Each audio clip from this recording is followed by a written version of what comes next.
Good morning everyone, welcome to a new video. It is the day before silaging and I'm on the morning milking shift.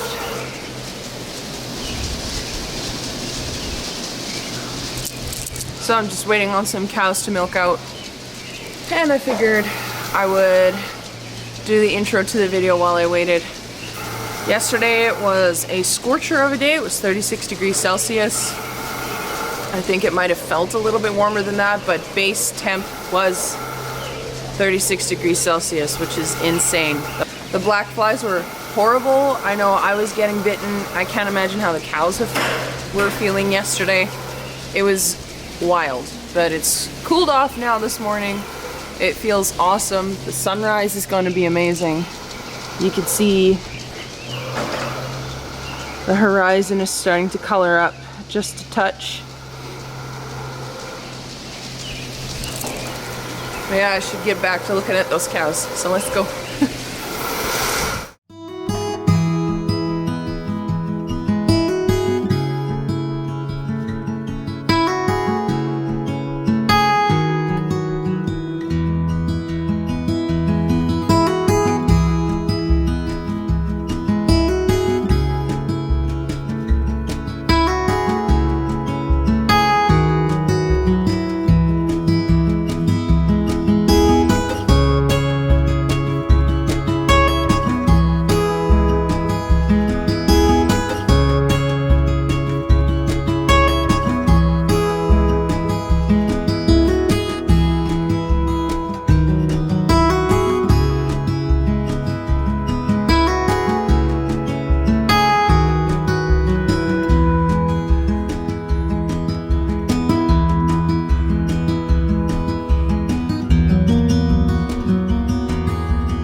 Golden hour light is one of my favorite times of the day.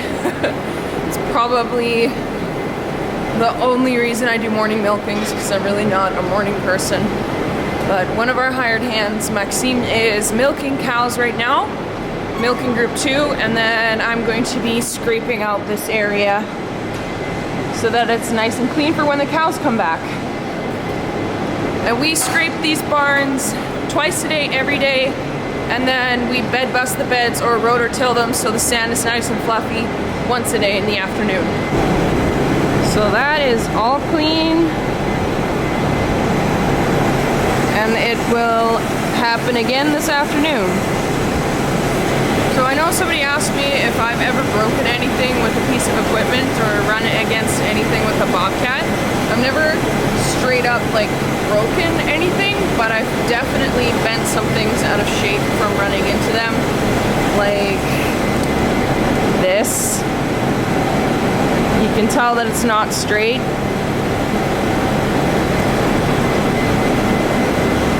And basically what I did was, I think it was 2 winters ago, I was driving into the barn to scrape this group here, and the bobcat tires slid out, like they were just slipping, and I had zero control over where it was going, and it just ran straight into it. It actually bent it way more than it actually is. I was able to use the bobcat to straighten it out a bit, but that's one thing that I've run into that, you know, unfortunate. but I was able to kind of fix it.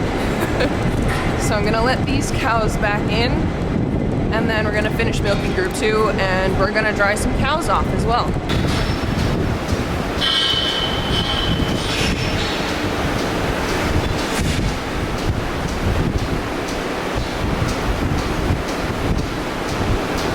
What are we doing, Jan? These cows are going to be dried off. They've been milked for about 305 days. And now they're going to have their 2-month vacation before they're going to calve again and start their next lactation. So we're just giving them a dry cow treatment. Cows are prone to getting mastitis when they're on their dry period outside the corrals. So this is going to prevent that mastitis from coming into the cow's udder. The first thing we're giving them is this is the normal dry cow treatment. And it just goes in their teat.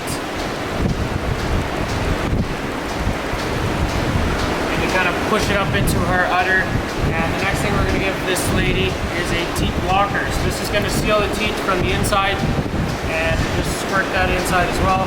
Kind of pinch the top of the teat off, and then that stays in her teat, and it'll make sure that no bacteria, no other stuff goes in her teeth. Nice. Thanks, Jan. So those ladies are now off on holiday, and it's important to note also that this treatment is also used to fix any high somatic cell count problems or any mastitis problems that the cows have now. So it's the easiest and the best time to fix those problems with that product, just so that when they come back into milk, hopefully they don't have those issues. Maybe 1 or 2 of those cows that we dried off today had a little bit of a high cell count, so we give them that product to treat them. And it's also used as a preventative measure so that they don't get mastitis while they're dried off. And thanks to my younger brother, Jan, for explaining that stuff. If you guys don't follow him already, his YouTube is Sask Dutch Kid. Most of you already come from his channel to watch my channel, but just on the off chance that there's a couple of you guys that haven't seen his channel yet, that's his YouTube channel. And now that milking is done, I have to clean down the milking parlor.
So the parlor is clean, and I'm gonna just wash down the back, and then we are done for this morning.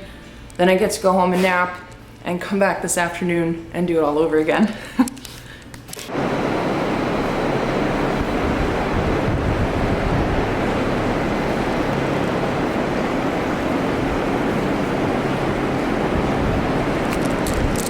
So nothing over here actually has that much manure on it, but it's still important that we wash it down, because if you let it get wet with manure and then dry off again and get wet again, it's really slippery, and then you run the risk of having cows slip or do the splits, which can cause a down cow, which is something we definitely do not want.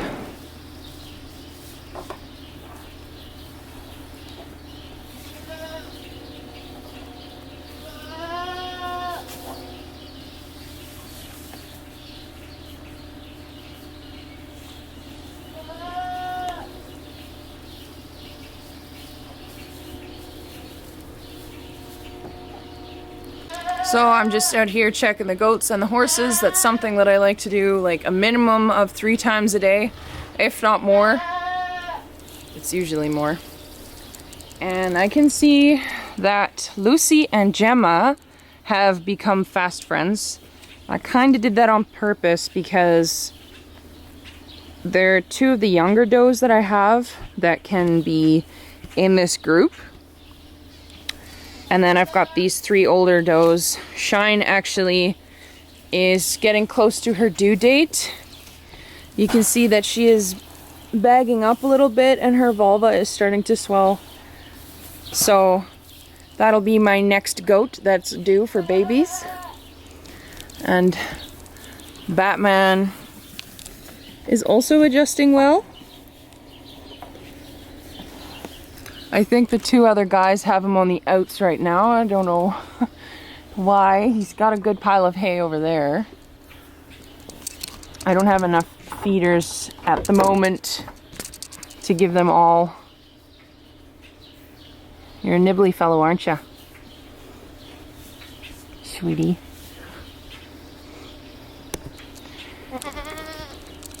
So he'll cry for attention until he gets it as well, kind of like Payette. And we're getting some dark clouds coming over from the west, so we might get an impromptu shower today, who knows.